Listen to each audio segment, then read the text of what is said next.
सावधान। इडमो अर्हन्ताडम् इडमो सिद्धाडम् इडमो आयरीयाडम् इडमो वज्झायाडम् इडमो लोये सर्वसाहुडम् सर्वव्यापीकचिद्रूप स्वरूपाय परात्मने शोपलब्धि प्रसिद्धाय ज्ञानानन्दात्मने नमः। ज्ञानानन्दात्मने नमः। येष सुरासुरमणुसिन्धुवन्दितं धोदघायिकं मलं पडमामि बड्ढमाणं तेतं धम्मस्कतारं पडमामि बड्ढमाणं तेतं धम्मस्कतारं परलक्ष्य तजूं निज तत्व भजूं आत्मन निज में ही शांति मिले आत्मन निज में ही शांति मिले। श्री प्रपचनसार जी ग्रंथ ज्ञान तत्व प्रज्ञापन अधिकार। अपनी चर्चा यहाँ पे कि आत्मा जिस समय जिस भाव रूप परिणमित होता है उस समय वह वही होता है। आत्मा का परिणमन तीन प्रकार से देखा जाता है: शुभ भाव रूप, अशुभ भाव रूप और शुद्ध भाव रूप। शुभ भाव रूप परिणमन का फल स्वर्ग है। अशुभ भाव रूप परिणमन का फल कुगति है और शुद्ध भाव रूप परिणमन का फल मोक्ष है अर्थात पंचम गति है। चाहे शुभ भाव हो चाहे अशुभ भाव हो, चाहे सुगति हो चाहे दुर्गति हो, दोनों ही संसार है और संसार में कहीं भी सुख नहीं है। चारों ही गतियां दुख रूप हैं, यह सिद्ध करके आए हैं। अपनी चर्चा 13वीं गाथा से प्रारंभ होगी। यहाँ तक संक्षेप में जो समझ सकते हैं मुक्ति मार्ग और अपना कल्याण करना चाहते हैं उनके लिए ग्रंथ पूरा हो चुका है। अब विस्तार बुद्धि वाले जो लोग हैं उनके लिए 13वीं गाथा से आगे इसका विस्तार किया जाता है। पहले गाथा पाठ करते हैं, फिर आगे अपन चर्चा करेंगे। ऐसे माद समुत्थम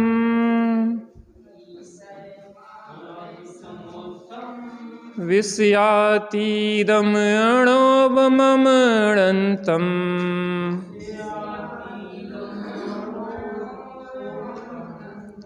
अवच्छिन्नं चासुहम् शुद्धोगपसेद्धाडम्।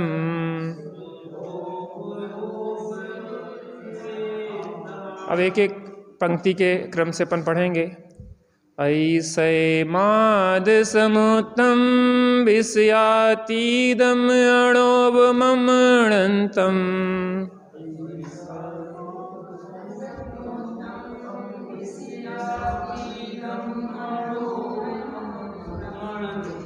अवच्छिन्नं चासुहं शुद्धोगपसेद्धाडम्।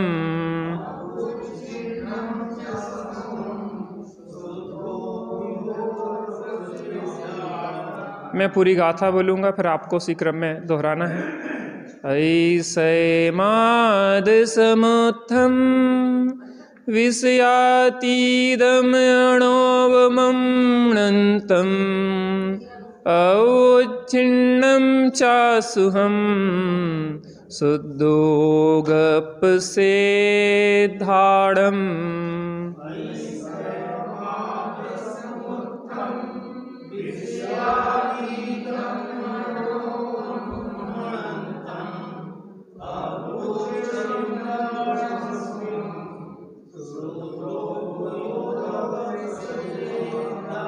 पद्यानुवाद देखते हैं।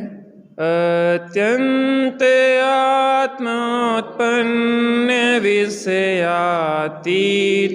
अनुपय अनंत ने बेछेदहीन छे सुख अहो शुद्धोपयोग प्रसिद्ध ने। जय हो माता। आहा, उत्थानिका देखते हैं। यहाँ से प्रारंभ होती है, एक पेज पहले से मेरे में 19 नंबर पेज है। इस प्रकार यह भाव भगवान कुंद आचार्य देव समस्त शुभाशुभोपयोग वृत्ति को अर्थात शुभ उपयोग रूप और अशुभ उपयोग रूप परिणति को अपास्त तिरस्कार करके हे मानकर दूर करके शुद्धोपयोग वृत्ति को आत्मसात अर्थात आत्मरूप अपने रूप करते हुए शुद्धोपयोग अधिकार प्रारंभ करते हैं। उसमें पहले शुद्धोपयोग के फल की आत्मा के प्रोत्साहन के लिए प्रशंसा करते हैं।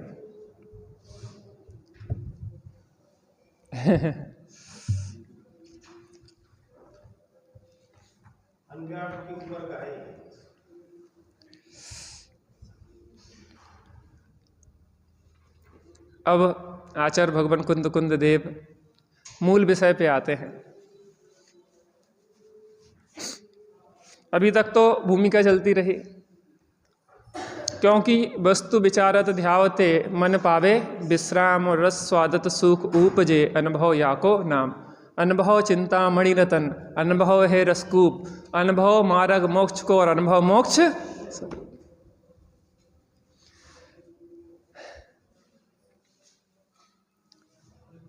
इस प्रकार यह भाव भगवान कुंद आचार्य देव कौन है? भगवान है। आचार्य कुंद देव भगवान हैं, जिनने हमें अपना भगवत स्वरूप दिखाया है। तीर्थंकरों के विरह में यदि ना रहें जिन वचन, तो स्वपरहित कैसे करें इस जगत में फिर भव्य जन। अज्ञान वश भ्रमते रहें पशुवत सदा ही दुख सहें। धन धन्य है वे जीव जो जिन वचन सुन निहित करे।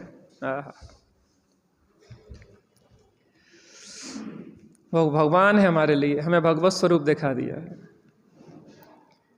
समस्त शुभाशुभोपयोग वृत्ति को शुभ उपयोग रूप और अशुभ उपयोग रूप परिणति को अपास्त करके तिरस्कार करके हे मानकर दूर करके और छोड़ करके किसको? अशुभ वृत्ति को।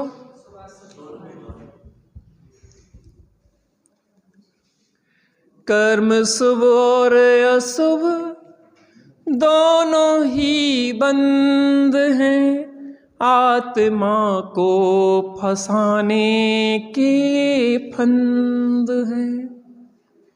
कर्म शुभ और अशुभ दोनों ही बंद हैं, आत्मा को फंसाने के फंद है। रोक ले पहले संबर से आश्रो को तू, रोक ले पहले संबर से आश्रो को तू, निर्जरा कर मिटा दे तो क्या बात है। कर्म शुभ और अशुभ दोनों ही बंद हैं। ज्यों लोह बेड़ी बांधती त्यों स्वर्ण की भी बांधती, इस भांति दोनों शुभ अशुभ कर्म बेड़ी बांधती। बंधन कौन चाहता है? पशु भी बंधन पसंद नहीं करते। चाहे लोहे की बेड़ी हो चाहे सोने की बेड़ी, दोनों बांधती ही है। इसलिए आचार्य देव कहते हैं कि शुभ और अशुभ दोनों वृत्तियों को अपास्त करके, उनका तिरस्कार करके, उनको हे जानकर, उनको छोड़कर, आहा, क्या कर रहे हैं? अब शुद्धोपयोग वृत्ति को आत्मसात, आत्मरूप, अपने रूप करते हुए, वृत्ति माने परिणति, शुभ अशुभ रूप परिणति को छोड़ते हुए और शुद्धोपयोग परिणति को अंगीकार करते हुए, दोनों ही जलाने वाले हैं, शुभ वृत्ति हो चाहे अशुभ वृत्ति हो। राग की आग में, द्वेष की कीच में, फंस गया बीच में, क्यों संभलता नहीं। राग की आग है तो दूसरी तरफ द्वेष का दलदल है। राग की आग में, द्वेष की कीच में, फंस गया बीच में, क्यों संभलता नहीं। चांद सी आत्मा ग्रहण में दब गई। चांद सी निर्मल स्वच्छ जो आत्मा थी वो काय में दब गई है? इन राग द्वेष के ग्रहण में, कसायों के ग्रहण में दब गई है। चांद सी आत्मा ग्रहण में दब गई, तू इसे जगमगा ले तो क्या बात है। फिर से जगमगा लो उस आत्मा को जो ग्रहण में दबी हुई है। ग्रहण अगर आता भी है तो ग्रहण हटता भी है। कर्म बनते हैं तो कर्म छूटते भी है।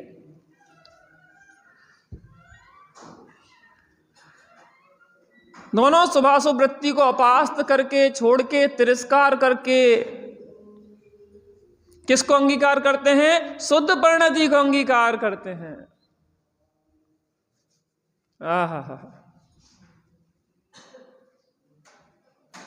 किसको अंगीकार करते हैं? शुद्ध परिणति को अंगीकार करते हैं। आत्मरूप करते हैं, अपने रूप करते हैं। अपना उपयोग का डायरेक्शन जो बाहर जा रहा है उस डायरेक्शन को अब मोड़ते हैं, यू टर्न करते हैं।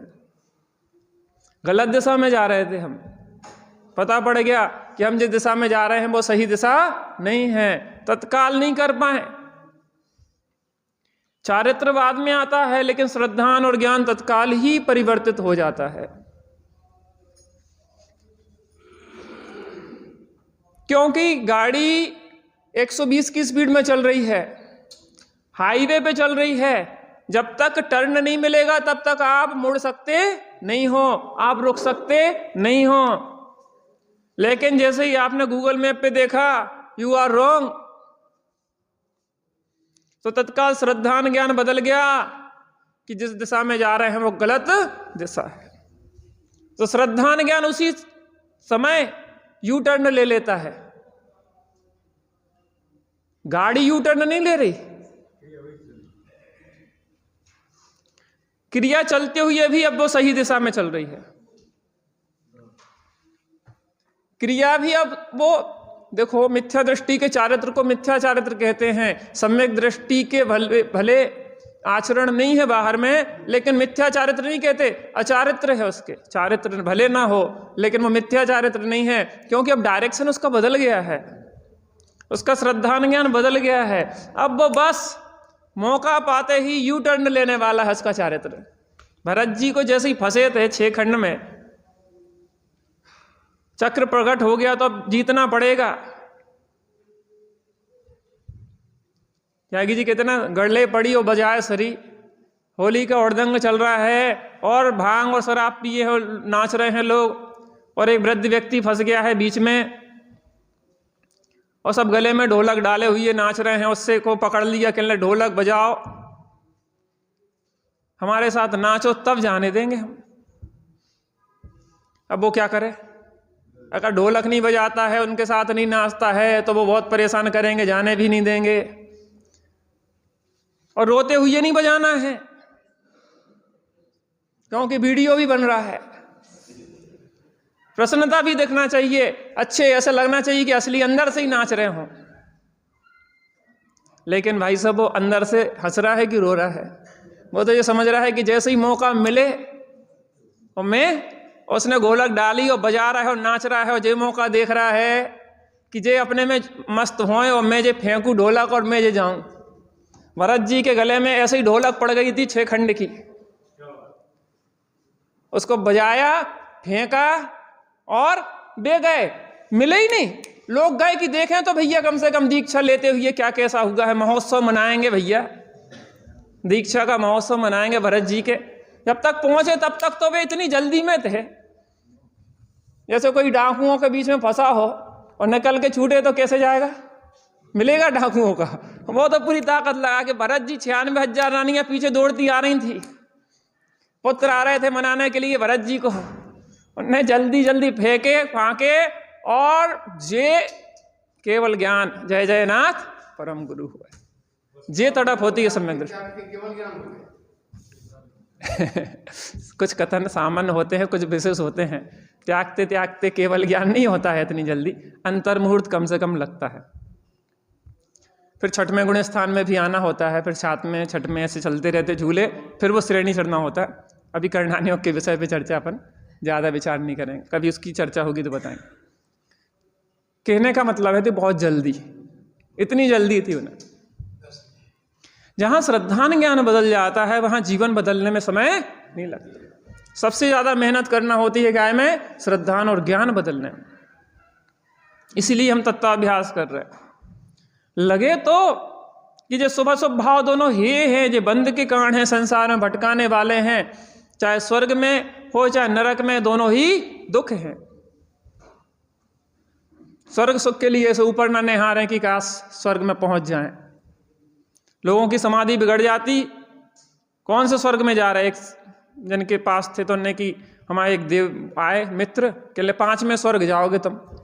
अरे आपने निदान कर लिया, आपने भविष्य के लिए सोचा है कि हमें स्वर्ग मिल जाए। जिस समाधि से संलेखना से मोक्ष के लिए तैयारी होती है उसको तुमने खो दिया है।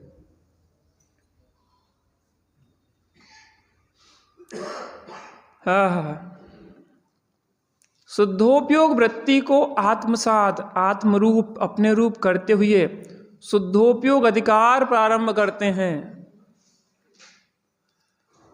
शुद्धोपयोग वृत्ति को आत्मसात अपने रूप करते ही कौन?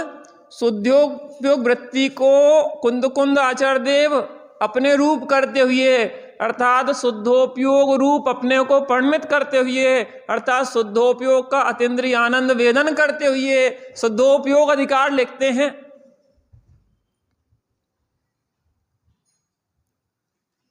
आपको कोई चीज़ याद नहीं आ रही हो ना तो पहले आंखें बंद करके विचार करते, अंदर से देखते हो कि हाँ अच्छा, फिर लिखते हो। ऐसे अंदर में शुद्धोपयोग का अनुभव करते हैं और बाद में शुद्धोपयोग अधिकार लिखते हैं।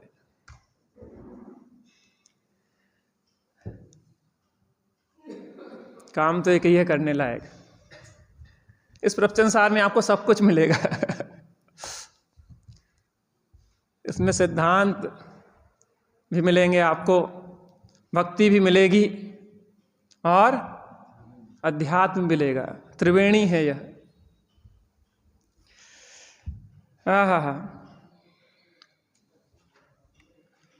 उसमें पहले शुद्धोपयोग के फल की आत्मा के प्रोत्साहन के लिए प्रशंसा करते हैं। बच्चे से कोई काम करवाना हो ना तो बेटा देखो इसके बाद हम रसगुल्ला खिलाएंगे तुम्हें, ये काम कर लिया फिर क्या खिलाएंगे? रसगुल्ले खिलवाएंगे। इस पास हो जाओ उसके बाद साइकिल दिलवाएंगे। हमारे पिताजी ने हमारे भैया से कहा था कि अगर तुम पास नहीं हुए तो तुम्हें रिक्शा दिलवाएंगे और पास हो गए तो साइकिल दिलवाएंगे। समझ में आया कि नहीं आया? अगर फेल हो गए तो रिक्शा चलवाएंगे तुमसे हम और पास हो गए तो साइकिल में मौज मस्ती करना और रिक्शे में सवारियों को ढोना। शुद्धोपयोग का फल बता रहे हैं कि शुद्धोपयोग में क्या है मजा। क्योंकि जब फल दिखाई देता है ना, बच्चे से कहता है बेटा पढ़ाई कर लो, बाद में कलेक्टर बन जाओगे, बाद में प्रधानमंत्री बन जाओगे, बाद में फला मिलेगा। तो आचार्य देव भी उसी टेक्निक पे चल रहे हैं। यह आचार्यों की टेक्निक को ही उनने लिया है।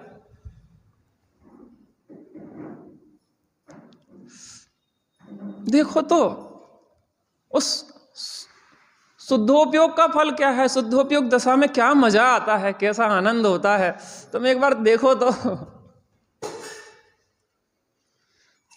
शुद्धोपयोग के फल की आत्मा के प्रोत्साहन के लिए प्रशंसा करते हैं। आत्मा प्रोत्साहित तो हो, काम करने के लिए लगो। तो हम नए लोगों को इसलिए प्रोत्साहित करते हैं कि तुम में क्षमता है भी काम करने की। बूढ़े लोगों को कमर प्राण लगी है, सिर में दर्द है, 50 प्रकार के रोग है, ध्यान करने बैठते हैं तो आत्मा को ध्यान नहीं, कमर को ध्यान हो। सुन्न पड़ गई रे, अरे जो घुटना, अब तो भैया क्या करें, तो घुटना देखे कि आत्मा देखे। हम वो नहीं कह रहे वर्तमान पंचम काल की दशा है ये, लेकिन जिसने आत्मा को देखा है फिर वो वृद्धावस्था में भी उसको सतत बना सकता है।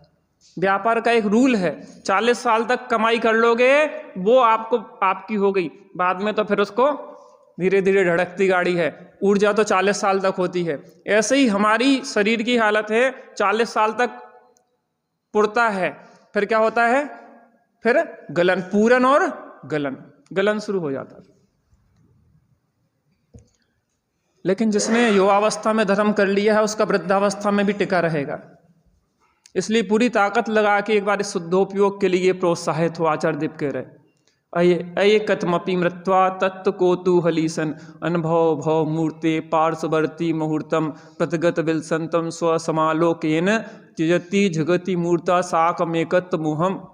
एक बार मौत की कीमत पर भी इस आत्महित के कार्य को, इस शुद्धोपयोग परिणति को धारण कर लो, उसको प्रोत्साहित कर रहे हैं।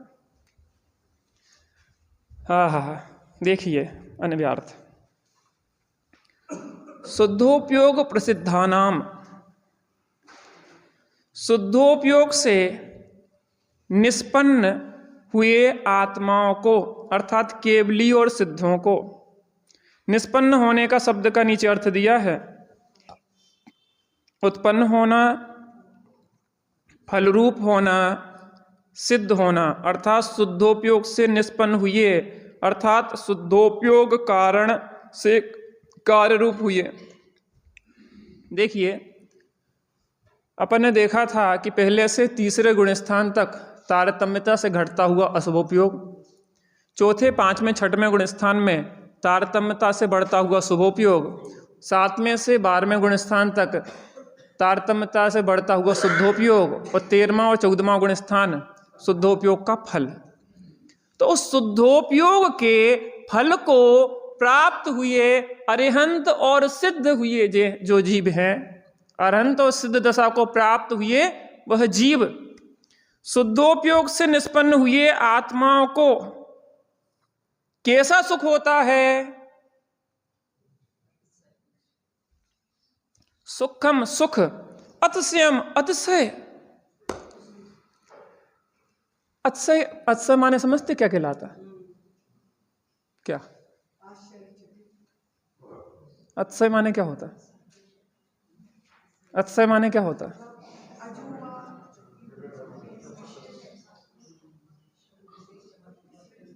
माने कि कुछ जो जनरल सामान्य नहीं है, कुछ सामान्य से कुछ विशेष है,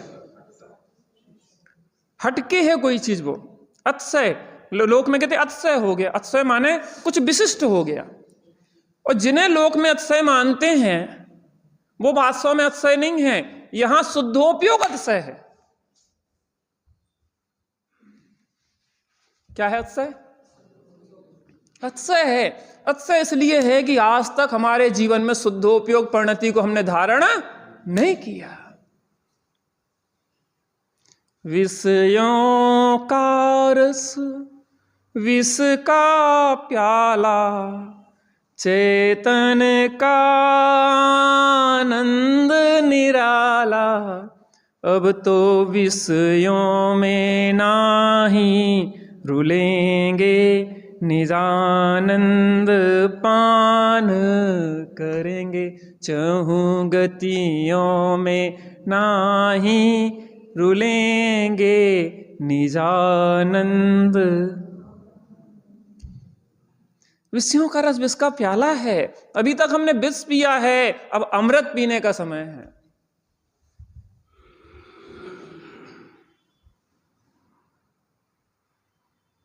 हम जैन कुल में जन्मे हैं, अभिमान करो रे, अभिमान करो रे, सम्मान करो रे, अभिमान करो रे, सम्मान करो रे, हम जैन कुल में जन्मे हैं, अभिमान करो रे।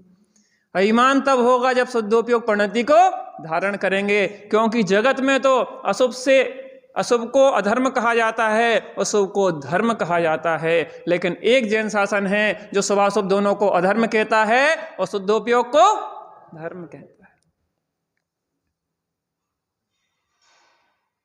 है। अगर शुद्धोपयोग परिणति को हमने धारण किया तो हमारे जीवन में अतिशय हो गया, चमत्कार हो गया। ये चैतन्य का चमत्कार है। हमारे भगवंतों के जीवन में वह अतिशय घटित हुआ है, पर्यंत सिद्ध दशा में वो अतिशयवंत हैं, क्योंकि शुद्धोपयोग परिणति को उन्होंने धारण किया है। हमें अपने जीवन में अतिशय करना कि नहीं करना, कुछ चमत्कार करना कि नहीं करना, आनंद करना कि नहीं करना, कि ऐसे ही रोते रहना है? प्रोत्साहित कर रहे, अरे तुम कर सकते हो। जैनेतर रामायण में आता है कि हनुमान जी भूल गए थे अपनी शक्ति को, अपने यहाँ नहीं, हनुमान जी अपनी शक्ति को भूल गए थे कि तुम समुद्र पार कर सकते हो, तो लोगों ने प्रोत्साहित किया, अरे तुम भूल गए क्या, अरे तुम्हें क्षमता है, तुम इस समुद्र को लांघ सकते हो, तुम इस विषयों के विषय कसायों के संपूर्ण रमण समुद्र को लांघ सकते हो, जो तुम में क्षमता है। आचार्य देव क्या कर रहे हैं? प्रोत्साहित कर रहे हैं। कैसे प्रोत्साहित कर रहे हैं? शुद्धोपयोग परिणति को स्वयं धारण किया है और तुम्हें भी धारण करने के लिए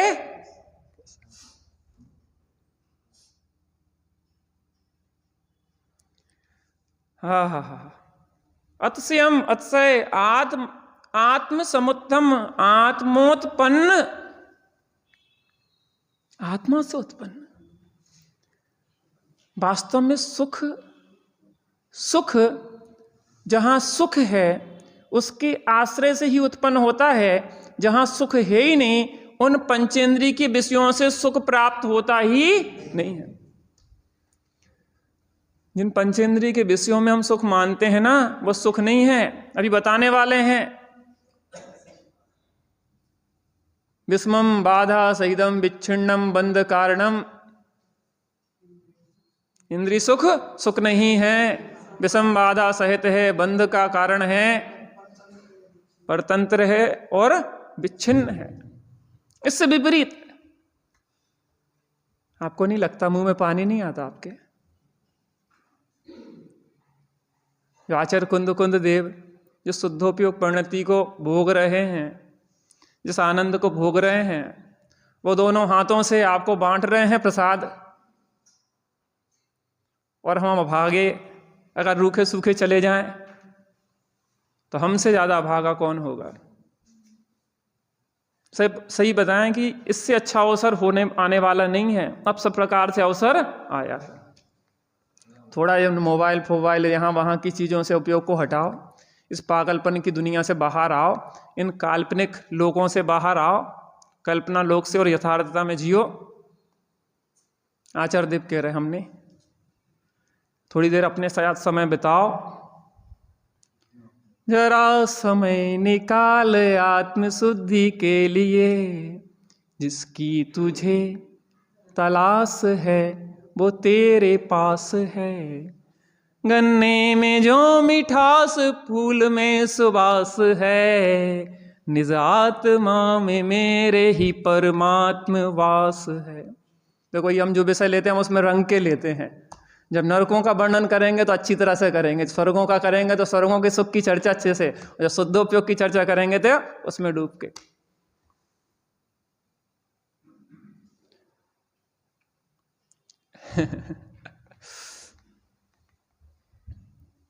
वास्तव में बहुत आनंद है।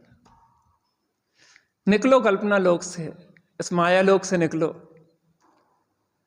थोड़ी देर जब भी समय मिले तो मोबाइल में टाइम पास नहीं करो, ऐसी उंगलियां सरकाने, अंगूठे घुर गए लोगों के सरकाते सरकाते। मोबाइल घुर गया, अंगूठे घुर गया, बुद्धि खराब हो गई, जीवन शॉर्ट है। शॉर्ट्स में अपने जीवन को बर्बाद नहीं करो।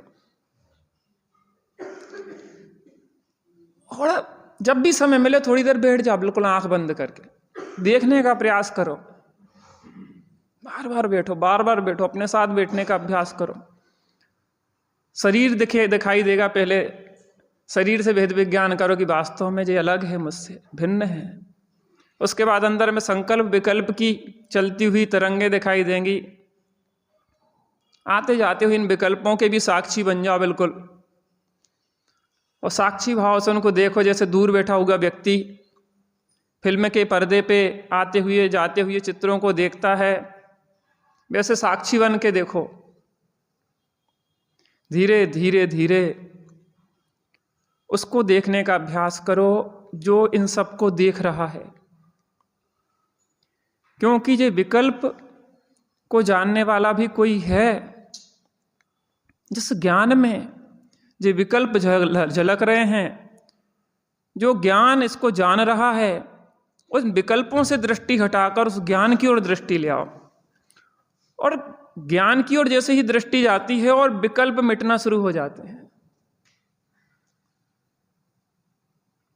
विकल्पों को दूर करने का तरीका विकल्पों की ओर देखना नहीं है।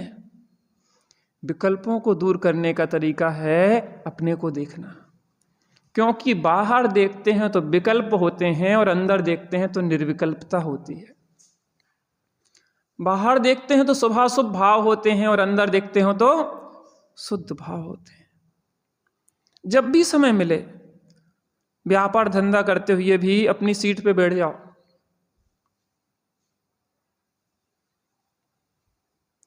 और बस ग्राहक नहीं है तो ये नहीं देखो कि बगल वाले की दुकान पे कितने ग्राहक खड़े, हमारे पास कब आएंगे, अपूर्व अवसर, इसमें नहीं लगे रहो। व्यर्थ एक समय भी खराब नहीं करो इस मनुष्य पर्याय का।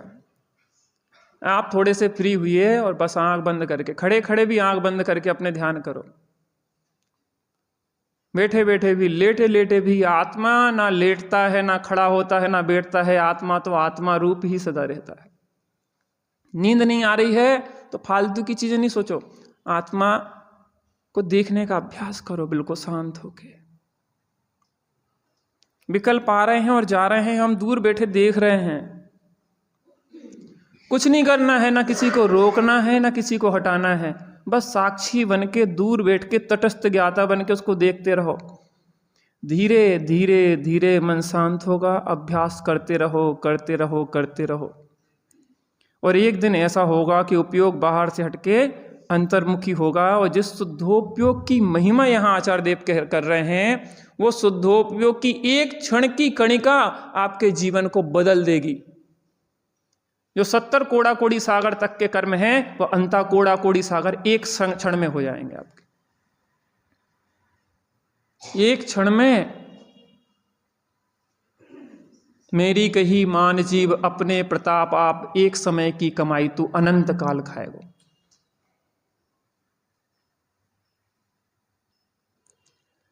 लगना पड़ेगा। अनंत भाव ऐसे ही व्यतीत हो गए इस राग देश की कसायों की आकुलता में। थोड़ा समय निकालो, बैठो थोड़ी देर। हम कह रहे शुद्धोपयोग जब होगा होगा, उसके पहले भी आपके जीवन में बहुत शांति आएगी। आपके जीवन की बहुत अधीरता दूर हो जाएगी। आपके अव्यवस्थित काम व्यवस्थित होने लग जाएंगे, चित्त शांत होने लग जाएगा। मन शांत भयो मिटी सकल द्वंद, चाख्यो स्वातम रस दुख निकंद। मन शांत हो जाएगा, सकल द्वंद मिट जाएंगे और आत्मा के रस को चख लोगे। इस पंचम काल में भी भेदा भेद रत्नत्रय की साधना की जा सकती है। 3 कसाय के भाव रूप भेदा भेद रत्नत्रय की साधना इस काल में भी हो सकती है। एक बार तो कभी ना कभी ताकत लगाना पड़ेगी। यही ताकत दे रहे आचार्य देव, शुद्धोपयोग के फल को बता के वो अंदर में प्रोत्साहित कर रहे कि अरे एक बार करो तो सही। अभी इसी की चरणानुयोग सूचक चूलिका में अमृतचंद स्वामी कहेंगे कि मैं खड़ा हूं तुम्हारे लिए आदर्श के रूप में, आओ मैं तुम्हें हाथ का सहारा देता हूं। क्यों डरते हो? इस मुक्ति मार्ग में आने के लिए। मुनि दशा धारण करने के लिए क्यों डरते हो? अरे मैं तुम्हें हाथ का सहारा देता हूं, आओ, यहां पे दुख नहीं है। इस मार्ग में कुछ कष्ट की नहीं कल्पना करना। इस मार्ग में कोई कष्ट की कल्पना भी नहीं करना। आदर्श हैं जिन राज और शुद्धात्मा शरणा। हमारे जिनराज आदर्श हैं और शुद्धात्मा शरण है। यहां कष्ट नहीं है, यहां तो अतीन्द्रिय आनंद के झरने। आत्मोत्पन्न, आत्मा से उत्पन्न हुआ वो सुख है भैया। विषयातीत, विषयों में सुख आता नहीं है। सुख तो आत्मा के आश्रय से ही प्रकट होता है। अभी आगे सिद्ध करेंगे कि इंद्रिय ज्ञान ज्ञान नहीं है और इंद्रिय सुख सुख नहीं है।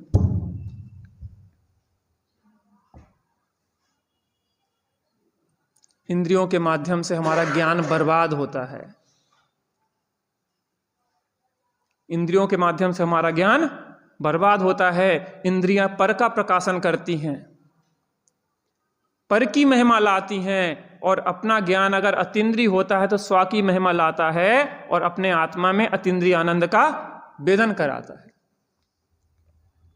आज हम इंद्रियों के विषयों में झपट्टे लगा रहे हैं। स्पर्शन इंद्री, रसना इंद्री, घ्राण इंद्री, चक्षु इंद्री, कर्ण इंद्री, मन बाहर की ओर ही भटक रहा है, तत्व निर्णय में नहीं लग रहा है। विषयों कितने साधन जुटा रखे हैं कि इस इंद्री का विषय छूटता है, दूसरा दूसरा छूटता है, तीसरा तीसरा छूटता है, चौथा चौथा छूटता है, पांचवा। किसी के पास 5-5 मोबाइल है, कभी ये बजता है, कभी वो बजता है, कभी वो बजता है। ऐसी इंद्री अपने अलार्म बजाती रहती है। अब भूख लगी है, अब ठंड लगने लगी, अब कोई सुगंधित चीज ले आओ, अब कोई मुलायम चीज ले आओ, अब आराम कर लें थोड़ी देर, अब कुछ अच्छा सा म्यूजिक सुन लें। इंद्रियां अलार्म बजाती रहती हैं, जल्दी जल्दी जल्दी जल्दी। इनकी अलार्म नहीं सुनना है, अंदर की आवाज आत्मा की आ रही है उसको सुनना है। विषयातीत है वो आत्मा का आनंद। पंचेंद्रिय के विषयों में वो सुख मिलने वाला नहीं है। पंचेंद्रिय के विषयों में तो दुख ही मिलता है। विष का प्याला है ये, जिनको हम पी पी के अमर होना चाह रहे हैं। विषयातीत अनोपम्यम, अनुपम है। अर्थात लोक में उसकी उपमा किसी चीज से दी जा सकती नहीं है। कैसे दें उपमा? क्योंकि वो अनुपम सुख है। उस सुख को हमने भोगा ही नहीं है। विषयों में वो सुख का लेस भी नहीं है, विषयों में सुख की लगार भी नहीं है। वो अनुपम है, अनंत है। अर्थात वो सुख अनंत सुख मिलेगा और अनंत काल तक मिलेगा। अनंत काल तक अनंत सुख को भोगते रहेंगे। अव्युच्छिन्नम च, और अविच्छिन्न अर्थात अटूट है। वो कभी खंडित होने वाला नहीं है, कभी खत्म होने वाला नहीं है। नेवर एंडिंग, कभी अंत होने वाला। कुछ रस आ रहा कि नहीं आ रहा? करने लायक कार्य है कि नहीं है? कब करें? अगले भाव में, किस भाव में? बुढ़ापे में कि जवानी में? जवानी में कि अभी की इसी समय? तो थोड़ा बैठ के करते हैं अभ्यास।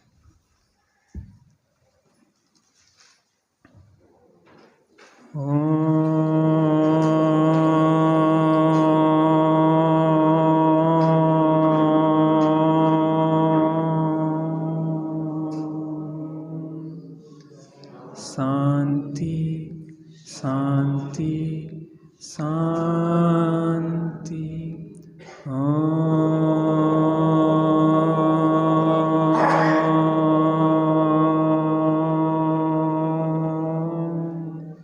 शांति शांति शांति।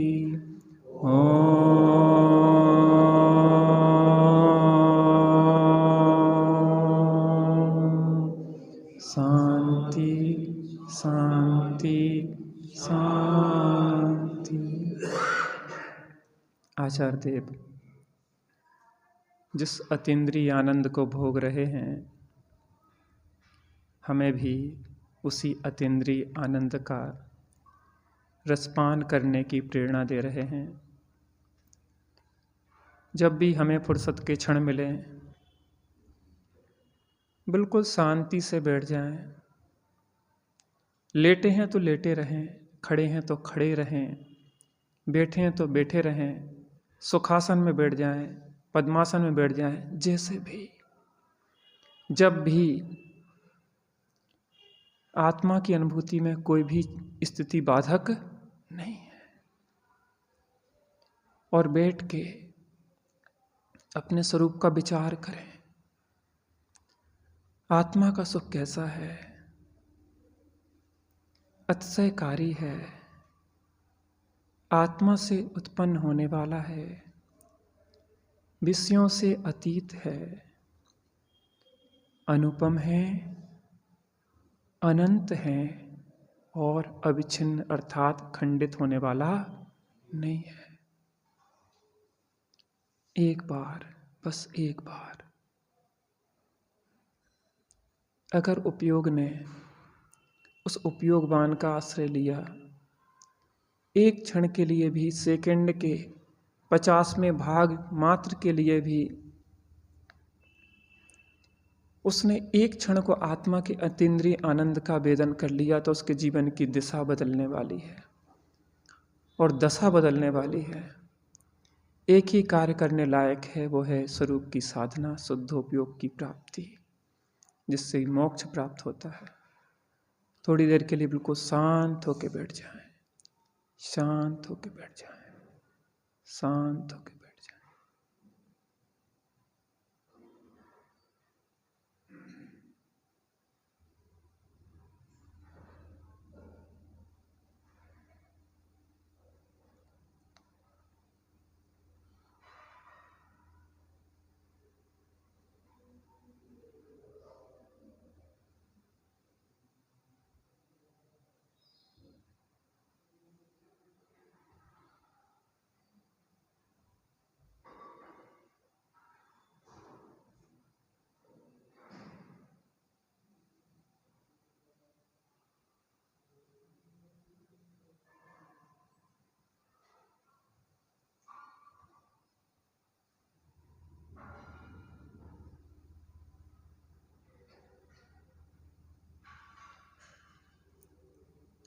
जिसका उपयोग शांत हो जाए वह बैठा रहे।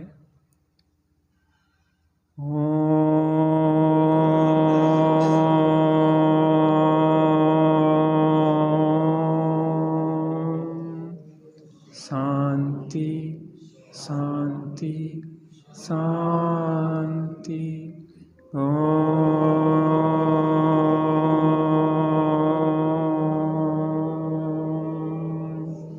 शांति शांति शांति।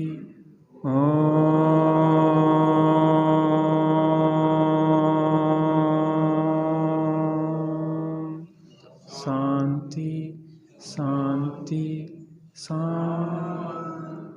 सहजानंदीसु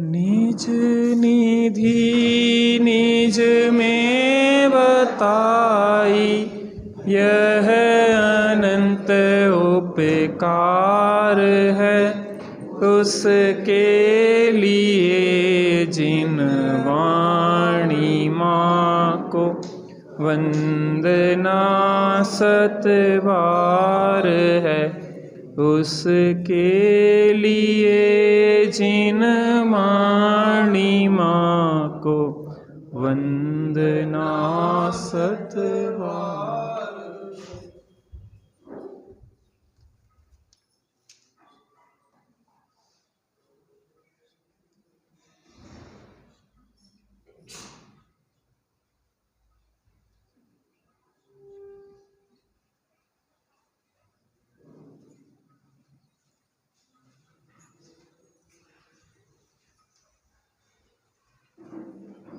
द्वादशांजन्माणी माता की जय हो, महाजैन धर्म की जय हो। पंचपद